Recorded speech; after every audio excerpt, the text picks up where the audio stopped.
آج کا جو ہمارا سبق ہے وہ ہے لاد کا مخرج، کہ لاد کہاں سے نکلتا ہے اور اس کے اندر کون کون سی غلطیاں پائی جاتی ہیں۔ اور جیسا کہ آپ کو معلوم ہے کل ہم نے زبان کے نام پڑھے تھے، اس کے اندر ہم نے اقصائے لسان یعنی زبان کی جڑ، اور اسی طرح طرف لسان یعنی زبان کے کنارے، نوک زبان یعنی زبان کی نوک، اور اسی طرح حافہ لسان یعنی زبان کی کروٹ کو پڑھا تھا۔ اس سے پہلے جو ہمارا سبق تھا وہ دانتوں کے نام تھے، کہ پیچھے والے کو نواجز، اس سے آگے طواحن، اس سے آگے ضواحک، جو ہنسنے والے ہوتے ہیں، انسان ہنستا ہے تو ظاہر ہوتے ہیں، اس کے آگے کیا ہے، اسی طرح ثنایا، رباعی، انیاب، ضواحک، طواحن، نواجز۔ یہ میں نے دانتوں کے نام آپ کو پہلے بتا دیے تھے، ٹھیک ہے، کیونکہ آگے جو ہمارے مخارج آنے والے ہیں ان کا تعلق زبان سے ہے اور دانتوں کے ساتھ ہے، کہ جب زبان دانتوں کے ساتھ لگے گی تو وہاں سے حروف ادا ہوتے ہیں، جیسے لاد نکلتا ہے، تا دال تا نکلتے ہیں، اسی طرح تو دال تا نکلتے ہیں، اسی طرح وا دال ثا نکلتے ہیں، اسی طرح زا سین صاد نکلتے ہیں۔ تو جب یہ زبان دانتوں کے ساتھ لگتی ہے تو یہ حروف ادا ہوتے ہیں۔ تو آج جو ہمارا سبق ہے وہ لاد کا ہے، تو چلیے دیکھتے ہیں کہ لاد کہاں سے نکلتا ہے، ٹھیک ہے۔ اب یہاں پر دیکھتے ہیں سب سے پہلے حافہ لسان۔ اب حافہ کا کیا مطلب ہوتا ہے یہ آپ سمجھ لیں، لسان کا مطلب تو زبان ہو گیا، اب حافہ کا کیا مطلب ہے؟ حافہ کا مطلب ہوتا ہے زبان کی کروٹ، یہ جو سائیڈ والی چیز ہوتی ہے زبان کی کروٹ، جب یہ دانتوں کے ساتھ لگے گی، پچھلے دانتوں کے ساتھ، کون سے؟ اب یہاں پر دیکھیں، حافہ لسان یعنی زبان کی کروٹ کیا کرے گی؟ جب یہ دائیں جانب سے لگے گی یا بائیں جانب سے لگے گی؟ اگر آپ زبان کی آخری والی کروٹ کو دائیں جانب سے لگائیں گے یا اسی طرح بائیں جانب سے لگائیں گے، اب کہاں لگانی ہے؟ جبکہ اضراس علیا یعنی اوپر کی 5 داڑھوں کے ساتھ لگائیں گے۔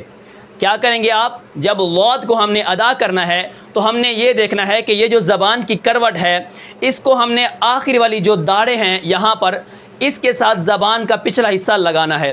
جب ہم لگائیں گے یا بائیں جانب سے لگائیں گے یا دائیں جانب سے لگائیں گے تو یہ کیا ہے؟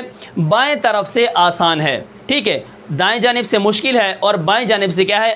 آسان ہے۔ جیسے آپ نے کیا کرنا ہے، جیسے وَلَا اللَّهُ، اب یہ تو الگ وَلَا اللَّهُ، تو اس کی آواز سننے میں لا کے مشابہ ہوتی ہے، ٹھیک ہے، جیسے وَلَا اللَّهُ، یہ کیا ہے؟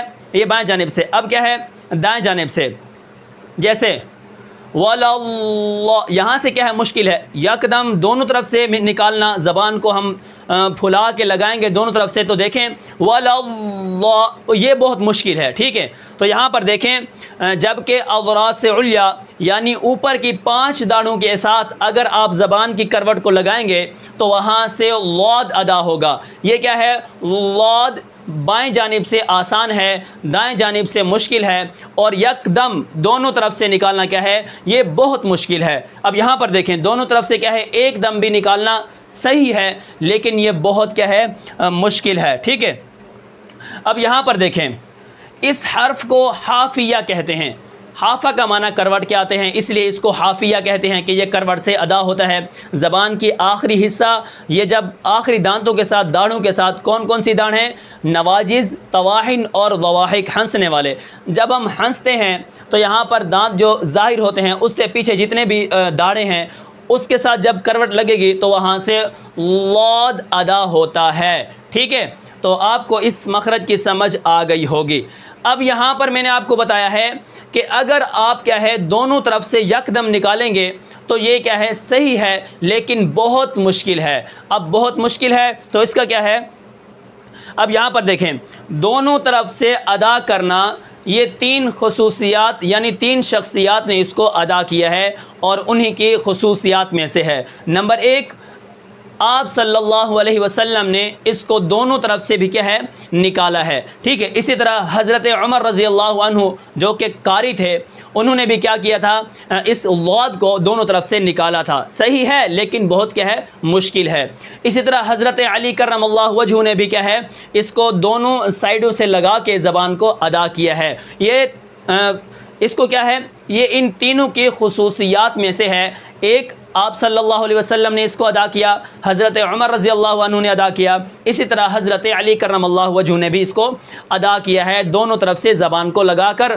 صحیح ہے لیکن کیا ہے؟ بہت مشکل ہے، جیسے وَلَا اللَّهُ، یہاں کیا ہے بہت مشکل ہے، لیکن اس کی جو آواز ہے وہ وا کے ساتھ مشابہات ہے۔ اب اس کے اندر کچھ لوگ، بہت سارے لوگ کیا کرتے ہیں، اس میں اکثر لوگ غلطی کرتے ہیں۔ وہ غلطی کیا کرتے ہیں، یا تو دال کے ساتھ پڑھتے ہیں، جیسے غیر المغضوب علیہم ولا الضالین، دال باریک پڑھا۔ اب کچھ ایسے ہیں جو دال کو موٹا پڑھتے ہیں، غیر المغضوب علیہم ولا الضالین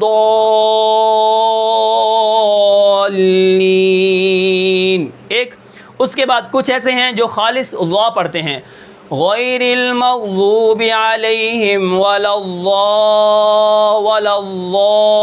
آگے سے ضا کے مخرج سے ادا ہو رہا ہے، ٹھیک ہے۔ اب کچھ لوگ ایسے ہیں جو محنت کرتے ہیں، مشقت کرتے ہیں، ادا کرنے کی کوشش کرتے ہیں، جیسے غیر المغضوب علیہم ولا الضالین۔ اب کچھ کیا ہے، دواد پڑھتے ہیں، کچھ دواد بھی پڑھتے ہیں، ڈال پڑھتے ہیں، جیسے اب اگر کوئی ڈال پڑھتا ہے، جیسے غیر المغضوب علیہم ولا الضالین، اب اگر کوئی ڈال پڑھتا ہے تو آپ دیکھ لیں، ڈال تو ویسے ایک عربی کا لفظ ہے ہی نہیں، ٹھیک ہے، عربی کے اندر تو اس کی کوئی حیثیت ہی نہیں ہے، کیونکہ ڈال پڑھنا تو بالکل غلط ہے۔ جیسے غیر المغضوب علیہم ولا الضالین پڑھتے ہیں، اکثر لوگ غلطی کرتے ہیں، یہاں پر ایسے اکثر لوگ پڑھنے کی عادت بھی ہے کہ لوگ غیر المغضوب علیہم ولا الضالین، حالانکہ آپ ان سے مخرج پوچھیں کہ یہ واد کا مخرج کون سا ہے، وہ آپ کو بتائیں گے زبان کی کروٹ آخری والی 5 داڑھیں، جب اس سے لگے گا تو اس سے واد ادا ہوگا، ٹھیک ہے، اس کی آواز سننے میں وا کے مشابہات ہے۔ انشاءاللہ آج میں نے آپ کو اس کا مخرج بتایا ہے، اور اس کے اندر جو جو اختلاف ہیں، جو دال کے مشابہ پڑھتے ہیں، وا کے مشابہ پڑھتے ہیں، دواد کے مشابہ پڑھتے ہیں، ڈال کے مشابہ پڑھتے ہیں، اس کے اندر جو اختلاف ہے وہ انشاءاللہ ہم آگے پڑھیں گے۔ تو میں امید کرتا ہوں کہ آپ کو یہ مخرج سمجھ آیا ہوگا۔ پھر ملتے ہیں انشاءاللہ اگلے سبق میں، تب تک کے لیے مجھے اجازت دیجیے، اللہ حافظ۔